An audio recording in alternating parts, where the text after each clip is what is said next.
अस्सलामु अलैकुम वरहमतुल्लाहि वबरकातुहू। किसान की बीवी ने जो मक्खन किसान को तैयार करके दिया था वो उसे लेकर फ़रोख्त करने के लिए अपने गांव से शहर की तरफ रवाना हो गया। ये मक्खन गोल पेड़ों की शक्ल में बना हुआ था और हर पेड़े का वज़न 1 किलो था। शहर में किसान ने इस मक्खन को हस्बे मामूल एक दुकानदार के हाथों फ़रोख्त किया और दुकानदार से चाय की पत्ती, चीनी, तेल और साबुन वगैरह ख़रीद कर वापस अपने गाँव की तरफ रवाना हो गया। किसान के जाने के बाद दुकानदार ने मक्खन को फ्रीज़र में रखना शुरू किया। उसे ख्याल गुजरा क्यों ना एक पेड़े का वज़न किया जाए। वज़न करने पर पेड़ा 900 ग्राम का निकला। हैरत और सदमे से दुकानदार ने सारे पेड़े एक एक करके तोल डाले, मगर किसान के लाए हुए सब पेड़ों का वज़न एक जैसा और 900 ग्राम ही था।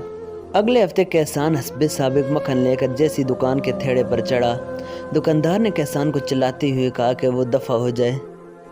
किसी बेईमान और धोखेबाज शख्स से कारोबार करना इसका दस्तूर नहीं है।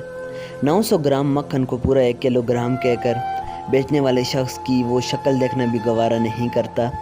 किसान ने यासियत और अफसुर्दगी से दुकानदार से कहा, मेरे भाई मुझसे बदज़न ना हो, हम तो गरीब और बेचारे लोग हैं, हमारे पास तोलने के लिए बाट खरीदने की इस्तिताअत कहाँ।